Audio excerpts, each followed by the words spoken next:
करेंगे हमारी जो लारावेल की सीरीज़ चल रही है लारावेल 9 की। और इसमें आज हम करने वाले हैं कि ज़ैम्प को कैसे इंस्टॉल किया जाता है। और ज़ैम्प के बारे में भी थोड़ा-सा पढ़ेंगे और इसको इंस्टॉल करेंगे और उसके बाद एनपीएम के बारे में थोड़ा-सा पढ़ेंगे, फिर इसको इंस्टॉल करेंगे, ठीक है? तो वीडियो थोड़ी-सी लेंथी होगी, ठीक है गाइज़? तो डेवलपर्स चलिए फिर स्टार्ट करते हैं। सबसे पहले गाइस हम जानते हैं कि जो ज़ैम्प होता है वो काम क्या करता है ना। देखो ज़ैम्प जो है एक वो ऑफलाइन सर्वर है। इस पे क्या होता है ना, जो हम डाटा हमारा स्टोर करते हैं, जो बैकएंड पे सारा डाटा होता है ना, वो सारा इस पे स्टोर होता है। और ये पीएचपी जो है वो सर्वर बेस्ड स्क्रिप्टिंग लैंग्वेज है। तो हमको पीएचपी को चलाने के लिए एक सर्वर की नीड होती है जिसका नाम है ज़ैम्प। आप इसको वैम्प पे भी चला सकते हो, कोई प्रॉब्लम नहीं है। बट ज़ैम्प जो है वो थोड़ा सा एडवांस है। और तो चलिए फिर सबसे पहले मैं हम इसको डाउनलोड करते हैं। डाउनलोड करने के बाद इसको इंस्टॉल कैसे करेंगे वो मैं सारा प्रोसेस आपको आज बताने वाला हूँ। तो अब देखें गूगल में आ चुके हैं। गूगल में जाके आपने लिखना है ज़ैम्प, ठीक है? और उसके बाद आपके पास पहली इसकी अपाची की वेबसाइट है, आपने उसको ओपन कर लेना है। और उसके बाद ये आपको बताएगा कि विंडो के लिए और लिनक्स के लिए और मैक ऑपरेटिंग के लिए। तो अब जो पीएचपी का वर्ज़न चल रहा है गाइस वो 8.1.6 है, मतलब जो इसका लेटेस्ट वर्ज़न है वो भी आप यूज़ कर सकते हो। और इससे पहले जो 7 पॉइंट से अबव है वो भी आप यूज़ कर सकते हो। तो आप यहाँ से क्लिक करके इसको डाउनलोड कर सकते हो। मैंने ऑलरेडी इसको डाउनलोड किया हुआ है और इंस्टॉल भी किया हुआ है, ठीक है? तो डायरेक्टली जब मैं इस पे क्लिक करूँगा, ये क्योंकि ये मेरा विंडो बेस्ड है, तो आप इसको जो है डाउनलोड करके देन नेक्स्ट नेक्स्ट करके आपने इसको इंस्टॉल कर लेना है और कुछ नहीं करना। और एक गाइस मैं आपको बात बता दूँ कि आपने इसको किस ड्राइवर में सेव करना है वो आपकी मर्ज़ी है कि डी में करना है, ई में करना है, सी में करना, जो भी आपके ड्राइवर्स हैं आपके सिस्टम के अकॉर्डिंग, ठीक है? तो ये हो चुका है। तो अब वो देखिए उसके बाद हमने करना क्या है। अब देखें लारावेल को यूज़ करने के लिए हमको नीड पड़ती है एन पी, मतलब उसकी ना सॉरी गाइज, कंपोज़र की। तो कंपोज़र क्या है इसके बारे में थोड़ी सी मैं आपको इसके 3-4 पॉइंट्स बता देता हूँ कि कंपोज़र काम क्या करता है, क्यों हमको नीड है कंपोज़र की। तो ठीक है, तो मैं आपको एक थोड़ी सी पिक के ज़रिए समझाता हूँ। देखिए, सबसे पहले यहाँ सॉरी गाइज़ कंपोज़र आएगा, मैंने जो लिख दिया npm लिख दिया, यहाँ कंपोज़र आएगा। तो सबसे पहले हम बात कर लेते हैं, कंपोज़र जो है वो डिपेंडेंसी मैनेजर है। तो इसमें हमने डिपेंडेंसी का मतलब होता है कि हमने अगर कोई चीज़ ऐड करनी होती है तो वो डिपेंडेंसी का नाम लिखते हैं कमांड में, हिट एंटर मारते हैं तो उसके बाद वो डिपेंडेंसी ऐड हो जाती है उसमें, ठीक है? और उसके बाद आ जाता है install package with single command, कि आप एक कमांड में पैकेज पूरे का पूरा पैकेज जो है इंस्टॉल कर सकते हो। जैसे अगर मैंने कहने का मतलब जैसे पीएचपी में अगर मैंने ईमेल का जो सिस्टम ऐड करना है तो मैं पैकेज लिखूँगा तो वो हो जाएगा, ठीक है? और इसके ज़रिए आप पूरे पैकेज के ज़रिए कहने का मतलब बहुत सारे ऐसे जेक्यूरी के भी फंक्शंस होते हैं, पीएचपी के भी फंक्शंस होते हैं जो आप एक कमांड के ज़रिए इंस्टॉल करो, पूरे का पूरा पैकेज आपके सिस्टम में इंस्टॉल हो जाएगा, आप उसको यूज़ कर कर सकते हो। देन आपके पास आ जाता है कि can update version package framework, मतलब पूरे पैकेज का जो फ्रेमवर्क है हमारे पास वो आप एक सिंगल कमांड के ज़रिए अपडेट कर सकते हो। कंपोज़र जो है वो can be used with any framework, आप कंपोज़र को लारावेल में इंस्टॉल कर यूज़ कर सकते हो, और पाइथन में, रिएक्ट नेटिव में, नोड में, ठीक है? और मोंगोडीबी, बहुत सारे ऐसे जो हैं जो सारे के सारे ये कमांड बेस्ड ही हैं, जो लैंग्वेज स्क्रिप्टिंग लैंग्वेज है, ठीक है? सारी की सारी। और उसके बाद अगर छोटी सी मैंने एग्जांपल लिखी है कि सिमिलर लाइक एनपीएम, अगर आप ने नोड यूज़ की है तो उसमें जस्ट है हम npm लिखते हैं और वो सारे का सारा वर्जन बता देते हैं। तो इसके मुझे उम्मीद है कि आपको ये समझ आ गया होगा। मैंने ज़्यादा लंबी चौड़ी डेफिनेशन तो आपको नहीं बताई, जस्ट एक बताया कि कंपोज़र है क्या। और किस में क्यों यूज़ होता है और किस पर्पस के लिए यूज़ होता है, और एक छोटी सी एग्जांपल भी मैंने आपको बता दी कि सिमिलर लाइक एनपीएम इन मोड, ठीक है। आप एनपीएम लिख के नोड लिखोगे तो वो सारे का सारा आपको वर्जन बता देगा, सारी उसकी नोड की इंफॉर्मेशन निकाल के दे देगा। तो चलिए, अब गाइज इंस्टॉल करने के बाद अब ये तो हमारा पर्पस ख़त्म हो जाएगा। अब बात करते हैं कि हमने जो कंपोज़र को इंस्टॉल करना है वो, अब देखें गाइज, ये पीएचपी फॉर एग्जांपल मैंने इंस्टॉल कर ली, ठीक है। इंस्टॉल करने के बाद मैं जाता हूँ मेरे सीएमडी में, ठीक है। मैं सीएमडी में गया, अब मैं चेक करना चाहता हूँ कि यार मेरे सिस्टम में जो पीएचपी इंस्टॉल है वो, उसका वर्जन क्या है। तो मैं क्या लिखूँगा, पीएचपी, ठीक है, और उसके बाद वर्जन, ठीक है। हिट एंटर मारूंगा तो वो बता देगा कि आपके सिस्टम में जो पीएचपी है 7.2.5 है। तो आप लेटेस्ट भी कर सकते हो, जो है 8.1.6 है वो भी आप कर सकते हो, ठीक है। और उसके बाद गाइज इसको मैं क्लोज कर देता हूँ, इससे आप अपने पीएचपी का वर्जन जो है चेक कर सकते हो। अब बारी आती है हमारे पास नेक्स्ट कंपोजर के, कंपोजर को डाउनलोड कैसे करना है और इंस्टॉल कैसे करना है, ठीक है। आप देखिए, कंपोज़र मैंने लिखा है, कंपोज़र पीएचपी, और आपके पास ये साइट आ जाएगी। आपने डाउनलोड पे या कंपोज़र पे आपने जस्ट क्लिक करना है और इसका लोगो वगैरह गाइस कुछ ऐसा होगा। और उसके बाद आपको ये गेट कंपोज़र पे लेके चला जाएगा, इसकी ऑर्गेनाइजेशन साइट पे। आपने इसको डाउनलोड यहाँ से कर लेना है। डाउनलोड करने के बाद अगर देखिए, मैं जस्ट यहाँ डाउनलोड क्लिक करूँगा और डाउनलोड पे क्लिक करने के बाद गाइज ये बता देगा कि आप इसको ऐसे भी इंस्टॉल कर सकते हो, ठीक है। सबसे पहली कमांड जो है आपको ये लिखनी है।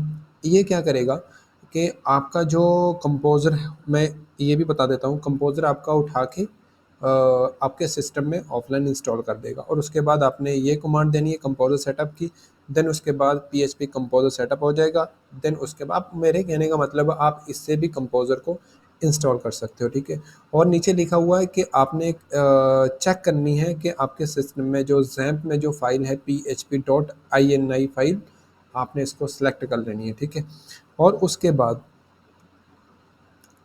आपने डायरेक्टली इसको डाउनलोड कर लेना है, ठीक है, अपने सिस्टम के अकॉर्डिंग। वो भी मैं आपको बता देता हूँ। इसका सेटअप है जो है ये डाउनलोड, आपने इस पे composer setup dot E file पे क्लिक करना है। देन ये आपके सिस्टम में जो है डाउनलोड होना स्टार्ट हो जाएगा। देन डाउनलोड होने के बाद गाइज इसको आपने इंस्टॉल कर लेना है, ठीक है। मैंने ये इंस्टॉल किया हुआ है। तो उसके बाद इंस्टॉल करने के बाद जस्ट हमने क्या करना है, सीएमडी में जाना है। सीएमडी में, उसके बाद सीएमडी में ओपन हो गया ये हमारे पास। देन मैं चेक करना चाहता हूँ कि यार मेरा जो कंपोज़र है वो मैं देखूँ वो इंस्टॉल हो गया या नहीं। तो आपने क्या करना है, कंपोज़र लिखना है, उसके बाद हिट एंटर मारना है। एंटर मारने के बाद आपके पास कुछ ऐसा आएगा, देखो कितनी सारी आ गई ना। तो अगर आपके पास कुछ ऐसा आ रहा है तो गाइज़ इसका मतलब ये है कि आपके सिस्टम में कंपोज़र इंस्टॉल हो चुका है, ठीक है। अगर नहीं आया तो समझ लेना कि कंपोज़र आपके सिस्टम में इंस्टॉल नहीं है, तो कुछ एरर्स बताएगा, ठीक है। अगर आपको फिर भी कोई प्रॉब्लम आ रही है तो आप प्लीज़ कमेंट में बता देना, मैं आपको बता दूंगा कि क्या प्रॉब्लम है, ठीक है। और उसके बाद गाइस चेक करते हैं कि कंपोज़र का वर्जन क्या है। वो भी मैं आपको बता देता हूँ कि मेरे सिस्टम में कंपोज़र किस वर्जन में इंस्टॉल है। तो उसके लिए आपने क्या करना है, कंपोज़र और जस्ट वर्जन देना है, एंटर मारना है। और उसके बाद कुछ टाइम के बाद मतलब कंपोज़र का आपको वर्जन बता देगा। अब तो इसका वर्जन जो है 2 पॉइंट से ऊपर है। तो मैं ये यूज़ कर रहा हूँ तो मेरे पास कोई तो प्रॉब्लम नहीं आ रही है। तो अब बट आप, अब मैं बता देता हूँ, अगर आप डाउनलोड करोगे तो आपके पास इसका वर्जन जो होगा इंस्टॉल करने के बाद आपको पता चल जाएगा। बाकी तो इसमें भी इन्होंने बताया होगा कि कंपोज़र का जो लेटेस्ट वर्जन है वो देखो 2.3.7 है, ठीक है। तो जस्ट आप, मैंने आपको दो वे बताए हैं। तो गाइज़ आप इसके ज़रिए भी कंपोज़र को इंस्टॉल कर सकते हो। अब देखिए ये वाले, ठीक है। अगर मैं इसको कॉपी करूँगा, कॉपी करने के बाद ठीक है एंटर मारूँगा, तो अब देखिए आ गया। और उसके बाद आपने ये वाली कमांड को यहाँ से कॉपी करना है और उसके बाद आपने यहाँ पेस्ट करना है, हिट एंटर मारना है। हो गया इंस्टॉल, वेरीफाई हो गया। और उसके बाद गाइज़ आपने करना है, अगर आप डेवलपर हो तो गाइज़ आप इससे भी कर सकते हो और देन कंपोज़र का सेटअप हो जाएगा इससे। एंड मैं इससे भी कर देता हूँ एंटर, डाउनलोडिंग होना स्टार्ट हो जाएगा वो। और उसके बाद क्योंकि गाइज मेरे पास जो है वो पहले है तो इसी की वजह से आ रहा है, तो ऐसी कोई प्रॉब्लम नहीं है। तो वो बता रहा है कि the window one drive folder is not spotted और पीएचपी वर्जन इज़ बिलो, मतलब आपका जो पीएचपी वर्जन है वो जो है वो कम है इससे, तो इसी की वजह से वो डाउनलोड नहीं हो रहा। तो मैं गाइज वो 7.2 कर रहा हूँ और ठीक है, तो मेरे हो रहा है, तो ये बोल रहा है कि अपग्रेड करो भाई पहले आपका वर्जन, तो फिर ये कंपोजर इंस्टॉल होगा। तो आप उससे भी कर सकते हो, जो ये है डाउनलोड, इससे भी कर सकते हो। देन उसके बाद आपने करना क्या है, देन ये वाला है, इसको कॉपी करके आपने यहाँ पेस्ट कर देना है और कुछ नहीं करना। देन आपका कंपोज़र ऑफलाइन आपके सिस्टम में इंस्टॉल हो जाएगा। और ये क्या करता है कि गिटहब से उठा के आपका जो पैकेज, पूरे का पूरा पैकेज आपके सिस्टम में इंस्टॉल कर देता है, ठीक है। तो गाइस इससे भी आप अपना जो है कंपोज़र इंस्टॉल कर सकते हो। और अगर मैंने आपको बता दिया कि अगर कुछ ऐसा आ रहा है, मैं आपको फिर बता देता हूँ, कंपोज़र और आपने वर्ज़न चेक करना है, हिट एंटर मारोगे तो आपको वर्ज़न बता देगा कि आपके सिस्टम में जो है वर्ज़न कौन सा इंस्टॉल है। और अगर आप प्रॉपर्ली चेक करना चाहते हो कंपोज़र के बाद हिट एंटर मारना है, तो अगर आपके पास कुछ, अगेन मैं फिर बता रहा हूँ कि कुछ कंपोज़र का ऐसा लिखा हुआ आपके पास आ रहा है, ये वाला, ठीक है, तो समझ लेना कि आपके सिस्टम में भाई कंपोज़र इंस्टॉल है, ठीक है। तो आज की वीडियो में ये सीख लिया हमने कि जैम को कैसे इंस्टॉल किया जाता है और उसके बाद कंपोज़र को कैसे इंस्टॉल किया जाता है। तो गाइस पहले तो मैं ये बोल रहा था कि सोच रहा था कि दोनों की एक एक सेपरेट वीडियो बना दूं, तो फिर मैंने सोचा कि यार दोनों की एक ही वीडियो बना देता हूँ, फिर डिफरेंट डिफरेंट बनाऊंगा तो है ना, तो दोनों एक साथ हो जाएंगे, तो जो है टाइम भी सेव हो जाएगा और कब हमारा टॉपिक भी अच्छे से कवर हो जाएगा। तो फिर नेक्स्ट वीडियो में हम करेंगे लारावेल को इंस्टॉल। अब बारी आती है लारावेल को, ठीक है। हमने गाइज जो है व्हाट इज़ लारावेल के बारे में भी पढ़ लिया, फ्रेमवर्क के बारे में भी पढ़ लिया और एमबीसी के बारे में भी पढ़ लिया, और उसके बाद जैम के बारे में मैंने आपको बता दिया कि क्यों ज़रूरत होती है। जैम गाइज एक पैकेज होता है पीएचपी का, माई सीक्वल सबसे बेस्ट जो है डाटाबेस माना जाता है। और ऐसा नहीं है कि माई सीक्वल को आपने ज़रूरी ही करना है, आप मोंगो डीबी को भी यूज़ कर सकते हो और फायरबेस को भी यूज़ कर सकते हो, बहुत सारे ऐसे डाटाबेसेस एसक्यूएल को भी यूज़ कर सकते हो। बट जो माई सीक्वल है वो एक बेस्ट पैकेज माना जाता है पीएचपी के साथ, लारावेल के साथ, तो इसलिए माई सीक्वल ज़्यादा जो डेवलपर्स प्रेफर करते हैं। तो इसलिए मैंने जैम्प आपको बताया, क्योंकि जो पीएचपी होती है ना वो एक server based programming scripting language है, तो बिना उसके वो चलेगी नहीं। तो इसलिए लारावेल को जो इंस्टॉल करेंगे उससे पहले आपके सिस्टम में कंपोज़र का इंस्टॉल होना ज़रूरी है। तो कंपोज़र सबसे पहले मैंने आपको बताया कि ये पैकेज होता है, इसके पैकेज के ज़रिए हम ये मतलब ऐसा लगा लें कि लाइब्रेरीज़ होती हैं। अगर हमने कोई एक्स्ट्रा लाइब्रेरी अपने सिस्टम में यूज़ करनी है, और जैसे आप गाइस लगा लें कि जेक्यूरी में ऐसी बहुत सारी लाइब्रेरीज होती हैं, जैसे ग्राफिक्स की लाइब्रेरीज को हमने इंस्टॉल करना है ना, उससे क्या हो जाता है हमारा टाइम जो है शॉर्ट हो जाता है और बहुत सारा कोड को हम एक पैकेज के जरिए इंस्टॉल करके उसको ईजिली यूज़ कर सकते हैं। तो इसलिए हम इसको कंपोज़र को इंस्टॉल करते हैं। और अगर आपने पीएचपी में ईमेल का किया होगा, ईमेल वेरीफाई का किया होगा ना, कि जब हम लॉगिन करते हैं तो वेरीफाई ईमेल हो जाए, कोड चला जाए, ये वो, तो वो सारा कंपोज़र से ही होता है, उसमें पैकेजेस होते हैं। तो ठीक है, तो लारावेल की नीड है कंपोज़र, तो कंपोज़र को इंस्टॉल करके ही हमने लारावेल को इंस्टॉल करेंगे, ठीक है। तो ये यहाँ तक हमारा हो चुका है। अब नेक्स्ट वीडियो में हम लारावेल को सीखेंगे। और तो गाइज अगर आपको ये वीडियो अच्छी लगी तो प्लीज़ लाइक शेयर सब्सक्राइब ज़रूर कर देना।